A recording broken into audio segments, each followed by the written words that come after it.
کب تک رہوں دنیا میں یتیموں کی طرح میں، وارث میرا پردے میں ہے تو ظاہر اسے کر دے۔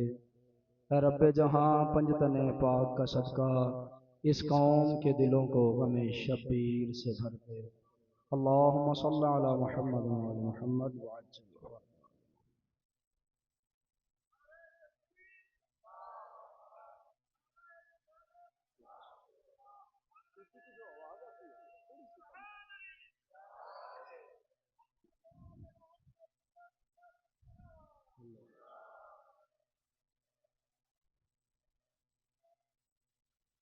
اعوذ باللہ السمیع العلیم من الشیطان اللعین الرجیم، بسم اللہ الرحمن الرحیم۔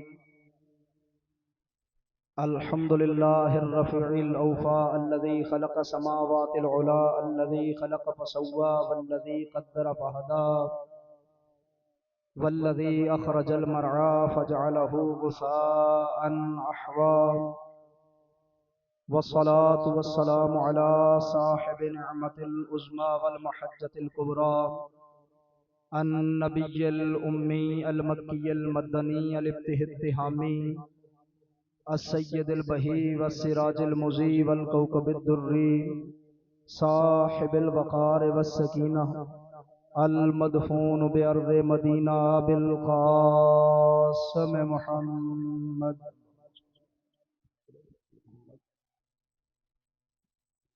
وعلى أهل بيته الطيبين الطاهرين المعصومين المظلومين، واللعنة الدائمة على أعدائهم أجمعين. أما بعد، فأعوذ بالله من الشيطان الرجيم، بسم الله الرحمن الرحيم.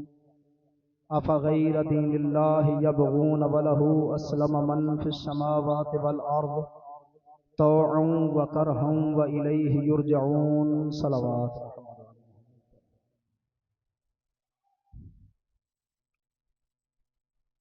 دعا ہے کہ محمد و آل محمد کا کریم خالق محمد و آل محمد کی عزت و عظمت کے صدقے میں بانیان کا یہ پرخلوص صف عزا اپنی عزت والی بارگاہ میں قبول و منظور۔ آپ حضرات کا دور و نزدیک سے چل کے آنا، پڑھنے والوں کی پڑھائی میں حقیق کی نوکری، میرا پردے والا امام اجر مودت میں شمار فرما کر شرف قبولیت عطا فرمائے۔ جو مومنین بیمار ہیں، جنہیں ہم جانتے ہیں، جنہیں نہیں جانتے، مالک الملک تمام کو شفا عطا فرمائے۔ میں آپ سادات غیر سادات مومنین و مومنات سے ملتمس ہوں، دعا کیجئے اللہ رب العزت میرے والد محترم کو صحت کلی عطا فرمائے۔ جن جن کے والدین زندہ ہیں، اللہ ان میں صحت و تندرستی والی لمبی زندگی عطا فرمائے، اور جن کے والدین دنیا سے چلے گئے ہیں، مالک انہیں جوار معصومین میں قرب نصیب فرمائے۔ اجلال حیدر شاہ جی، سہیل عباس شاہ جی، اور احسن علی اور ملک نواز صاحب اور دیگر بھی جو مومن بے اولاد ہیں، مالک اولاد عطا فرمائے۔ جتنے بھی مومنین حاضر ہیں، تمام جو رزق کی وجہ سے پریشان ہیں، مالک ان کے رزق میں اضافہ فرمائے۔ ایک دعا دل کی گہرائیوں سے آمین کہیے گا۔ جن والدین کے گھروں میں جوان بیٹیاں موجود ہیں، والدین فرض ادا کرنا چاہتے ہیں، اللہ رب العزت اچھے اسباب مہیا فرمائے۔ مالک الملک فلسطینی مسلمانوں کی مدد فرمائے، ہمیں سیرت اہل بیت پر عمل کرنے کی توفیق عطا فرمائے۔ امام زمانہ علیہ السلام کے ظہور میں تعجیل فرمائے، ہمیں آقا کے اوان و انصار میں شریک فرمائے۔ دعاؤں کی قبولیت کے لیے، مولا کی جلد آمد کے لیے مل کر بآواز بلند صلوات۔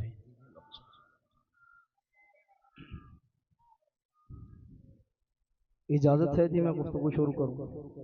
دامن وقت میں وسعت پہلے نہیں ہوتی اور آج 8 منٹ لیٹ ہو گئے۔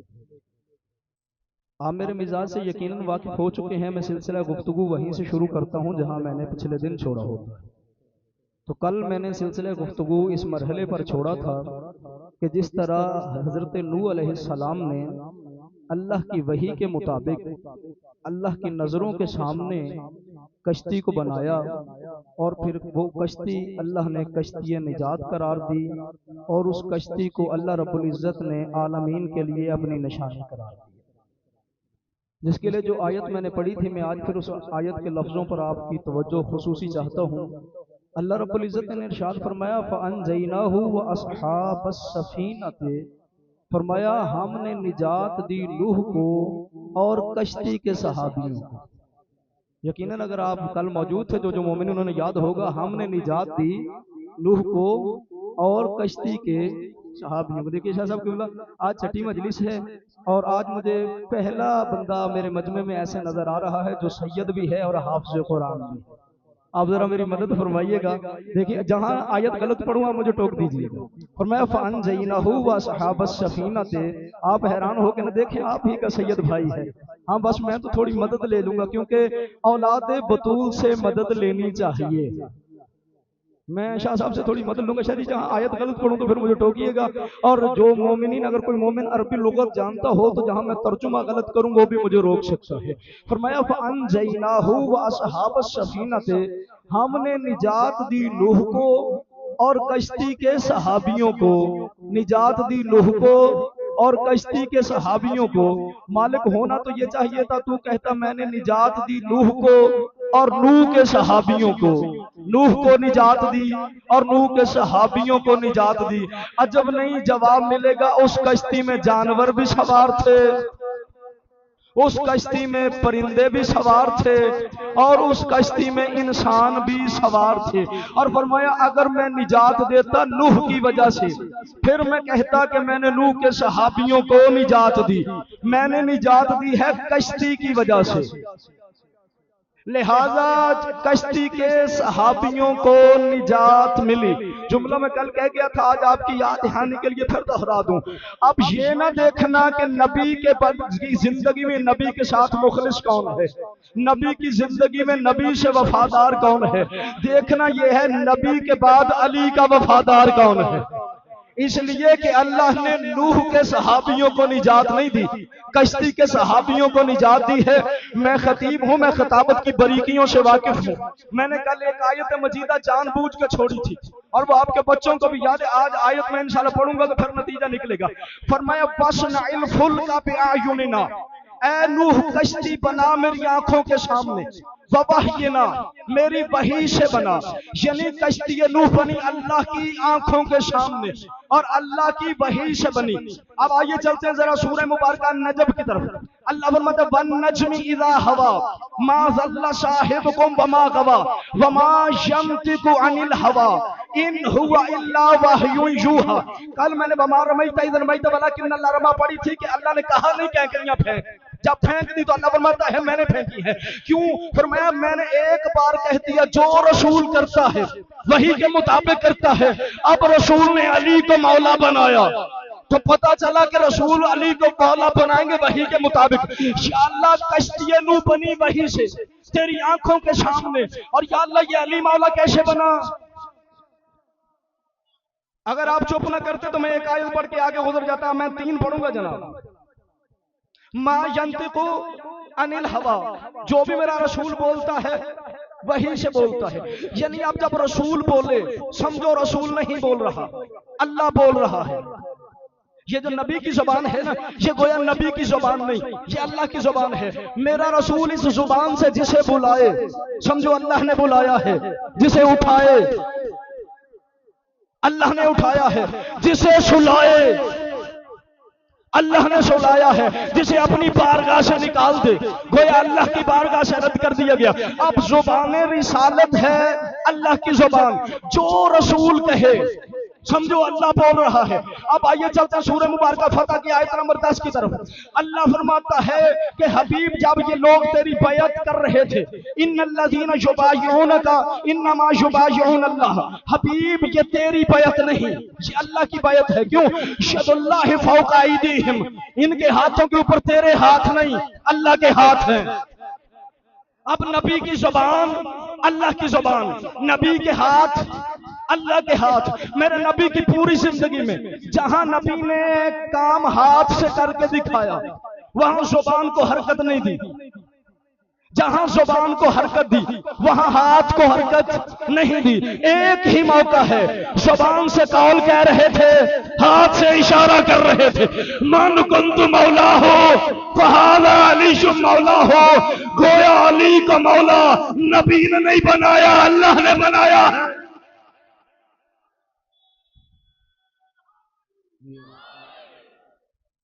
وَلَا تُخَاطِبْنِي فِي